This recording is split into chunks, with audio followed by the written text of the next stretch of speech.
What is going on, everybody? James Hancock here. I'm back to review Fast X, aka The Fast and the Furious Part 10. And if you have not yet seen the movie, don't worry.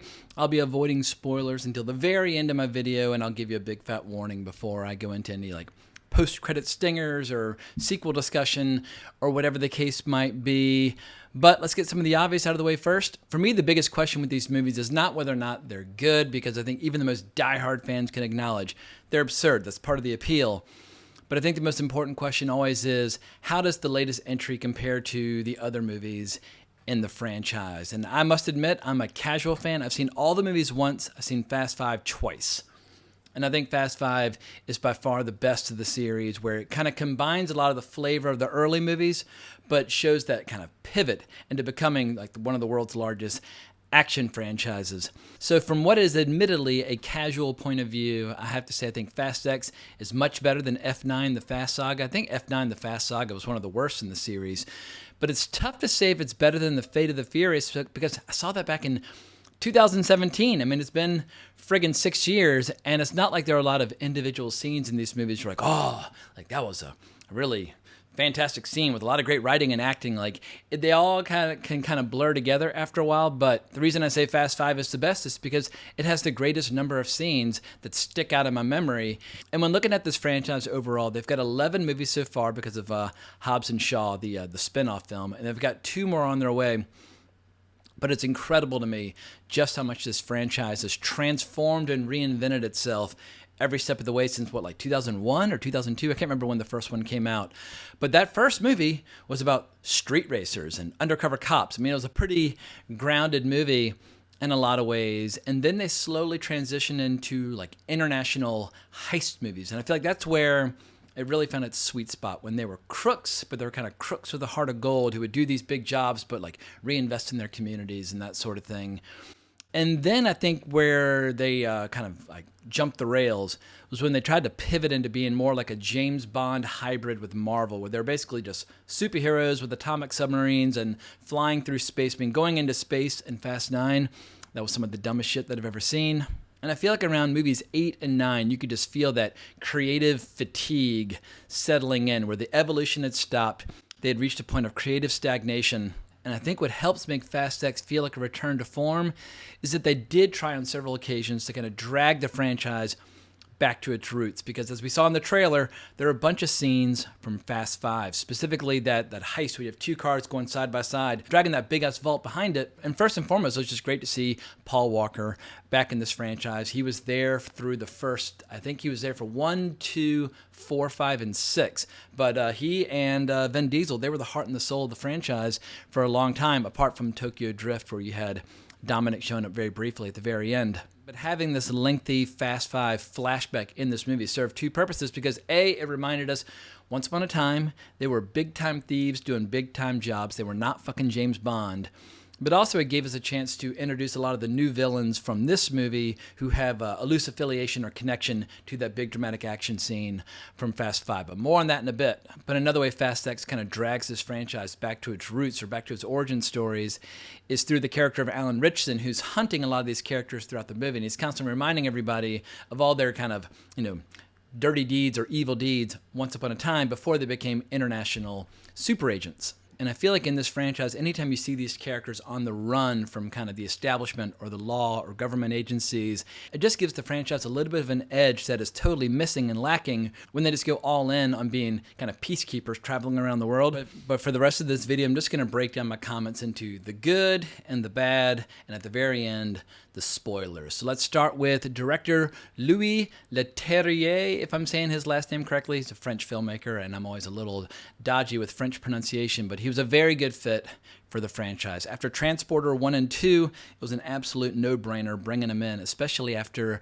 Justin Lin famously left the project over creative differences, whatever the hell that means. But Justin Lin, he's directed 5 of these movies, so whatever those differences might have been, they must have been massive, because I feel like his whole reputation, his whole career has been built on the back of this franchise. But director Leterrier, he knows how to do the car chases, he knows how to do the hand-to-hand combat, and he obviously knows how to work with Jason Statham. I feel like he and Jason Statham kind of helped build each other's reputations. Obviously, Jason Statham initially was better known for his Guy Ritchie films, but when Jason Statham started transitioning away from kind of fast-talking British crime flicks and more exclusively into the action genre, there was Leterrier to help guide him down that path. But I have no idea if any directors have been announced for the last 2 films in this franchise, but if they stuck with Leterrier for the rest of the franchise, more power to them. That would work for me. But another strong ingredient for this movie, as I mentioned before, they get to return to more or less outlaw status on the run, even if they're being accused of crimes that they did not commit. It's just great to see them all kind of scattered across the globe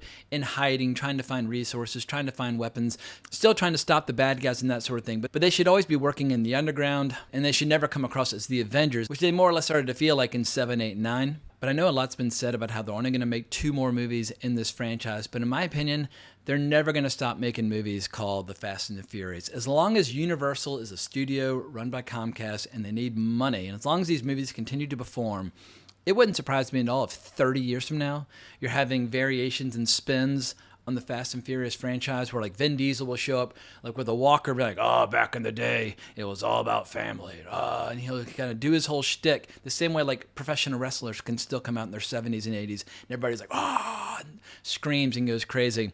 Because even though I would not ever say that I'm like the world's biggest fan of this franchise overall, what I love about it is how it's kind of the revolving door of action stars over the last now like 20, 25 years.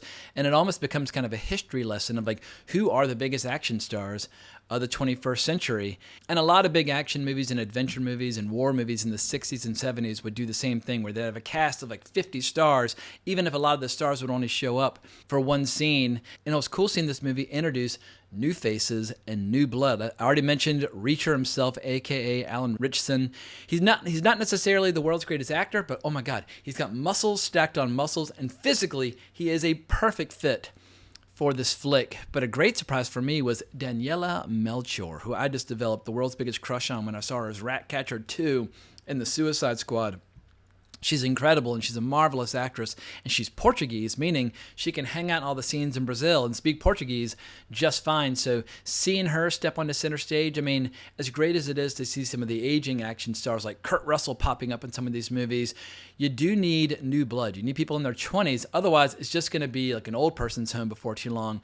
So every once in a while, somebody between 20 and 30 needs to join the franchise. And as far as the cast goes, there were a few surprises, which I won't mention yet, not until my spoiler section. But what was cool about this flick is that there were some interesting kind of twists and surprises that were playing on the fact that throughout these movies, no matter who is the adversary or the enemy or the bad guy, like whether you're talking about like cops or legit criminals, they all end up kind of falling in love with this crew and becoming part of La Familia sooner or later. I mean, at one point, The Rock was an enemy, and at one point, Jason Statham was an enemy. But they all end up joining the crew at some point. And in a very self-aware kind of meta way, this movie is very deliberately and openly playing on the fact that you're expecting everybody to join the team sooner or later. So they introduce a few surprises along the way, which I found helped keep it fresh. And another great surprise with this flick was getting to see Charlize Theron back in action in more or less like Atomic Blonde mode. And I feel like right around the time of like Mad Max Fury Road and Atomic Blonde, Charlize Theron was kind of pivoting and transitioning into being a badass action star in her own right. I think she's 47 now, or 46 anyway. She's getting close to 50, but still is an absolute stunner. And obviously needs the help of stunt people like all these actors. But anyway, it was cool seeing her character maintain her edge as a villain, but still find a way to be a part of the overall plot in this story. And speaking of the overall plot, massive cliffhangers. I feel like that's definitely new terrain for this franchise, where kind of like, I guess, the fate or the health and safety of a lot of the chief stars of this franchise is left up in the air. You're totally left hanging with a bunch of these characters. And if this movie manages to satisfy the core fans of this franchise, it wouldn't surprise me at all if the next movie is even bigger than this one. But I've been saying a lot of nice things so far, but now it's time to switch into a few of my criticisms. And if you don't want to hear anybody badmouth the franchise, by all means, bail out now. But I do have to address the fact that Jason Momoa was horrible in this movie. And this is coming from somebody who loved him as Khal Drogo in Game of Thrones. Loved him as Aquaman, and he's just fucking jacked and shredded. And just, even though his range is a little narrow, he's just so goddamn likable and charismatic. And I also really enjoyed him as Duncan Idaho in Dune. I'm a full-blown Jason Momoa fan, but he's just an absolutely horrendous villain. And not only is he the weakest part of the movie, he might be the weakest part of the entire franchise, and I'm including that giant steaming pile of shit, Too Fast, Too Furious, a movie which I barely remember apart from just not liking. But I don't know what's happened to Jason Momoa, or if like success has gone to his head, or if he's being invited to too many nice parties. Gone are the days where he's the most like shredded individual that you've ever seen. It reminded me of that episode where Homer Simpson decided to gain a lot of weight, and instead of wearing regular clothes, he starts wearing muumuus because those are the only things that will fit him. The same thing holds true here with Jason Momoa, where his wardrobe is, some of the most god-awful, ugly wardrobe I've ever seen in a movie, but it's like, are y'all deliberately wrapping him up in this crap to kind of disguise the fact that he's got like a giant gut now, or giant boobs? I mean, at one point he's wearing an outfit where his shirt's kind of open, and like, dude, like, where are the muscles? Like, what happened to you? But even more so than like his physical performance, he talks too much. He's incredibly kind of like, I guess he's overly theatrical or overly melodramatic. He's an incredibly flamboyant character who enjoys mocking and teasing his enemies, but he just comes across as annoying as hell. And I won't apologize for making everything about looks, because when you are an action star, when you're a fucking superhero, when you're Aquaman, one of your first jobs when you sign on to do a movie is to get your ass to the gym, do a juice cleanse, hire like a boxing trainer, like do whatever you got to do. But your job is to show up ripped and shredded and to be a bad motherfucker. And what makes my frustration with him so pronounced in this movie is that he's acting side by side with actors like John Cena, like the most shredded fucking person walking the planet. Or Alan Ritchson, who I've already mentioned. Or friggin' Jason Statham. Jason Statham, he's not like covered in muscles, but he is completely shredded, completely lean and athletic. When he does the kicks, you believe it. He's a total fucking badass. And this is going to sound unnecessarily harsh, but it's true. But I hated each and every single second that he was on screen in this entire movie, including what might be the longest and dumbest action scene, at least in recent memory. I'd have to go back and rewatch all of them to say this for sure, but there's an early action scene where there's a giant bomb rolling through the streets of Rome, and that would be fine if it lasted for like a minute or two. But like 30 minutes in, when this bomb is still rolling and cars are still racing it and trying to stop it, and anyway, it goes on and on and on. And nobody goes into these movies for their intellectual enrichment, but I could just feel myself getting dumber and dumber each second that scene continued to unfold. Couldn't stand it, but luckily what this franchise continues to put front and center is its giant ensemble cast of very likable performers. And I would say on the whole, the cast does everything that's asked of them, apart from Jason Momoa. However, there's one kind of side effect as a result of Jason Momoa being so terrible in this movie.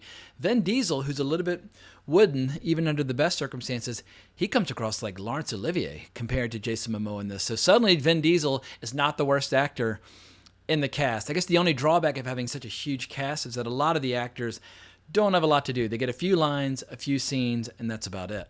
But in closing, let's talk a few spoilers. This is your last warning. Bail out now if you don't want to have anything ruined for you. But there's a scene toward the end, which I thought was one of the best examples of the ridiculous nature of this franchise working to its advantage, where John Cena has this big moment of heroic self-sacrifice, where as it's unfolding, it's so ridiculous and so over the top, and there's so many like meaningful looks exchanged between the characters. I just found myself howling with glee. I could not believe that this franchise had managed to kind of up the ante over all the previous shit that we've already seen across all these movies. So that was absolutely fantastic. That was my favorite moment of the movie. And it's funny how his character bears almost no like resemblance to his character the previous movie. He's gone all in on being kind of like the sweet, gentle giant, lovable uncle, but for whatever reason, it worked for me. But we also had a few surprising familiar faces return at the very end.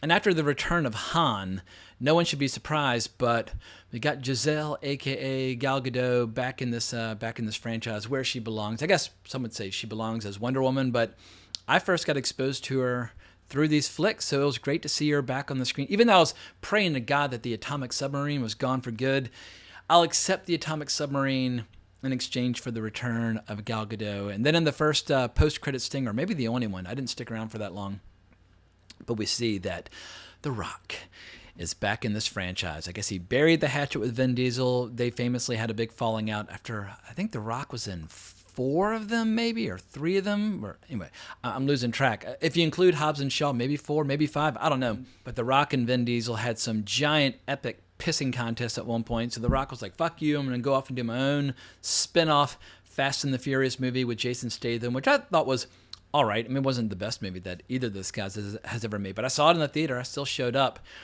But I feel like Hobbs and Shaw don't work as well in isolation from the rest of the cast. They need to be interacting with everybody. So I don't know what happened, but the addition of The Rock to the crew or to the cast in the next movie could very easily drive this franchise back into the stratosphere where it's making like $1.5 billion. I think the biggest performer of all of them might have been Furious 7. I'd have to double check all the grosses in all the movies, but I feel like having the world's most successful action star in your franchise is never a bad thing. But that is the long and the short of it. That's all I got to say about this movie. I will return for whatever comes next. I mean, I've made it this far. I've seen 11 of these movies. I can make it to 13. And beyond that, who the hell can say? But it's all about the cast. And yeah, as long as they keep casting really cool actors to be in these movies, I will probably keep showing up to cheer them on. But if you enjoyed this review, please consider hitting that notification bell to be notified about future content. If you want to tell me how wrong I am about certain ingredients, hunt me down on Twitter at Geeking Out. But I can't thank you enough for watching my review. But more importantly, as always, onwards and upwards.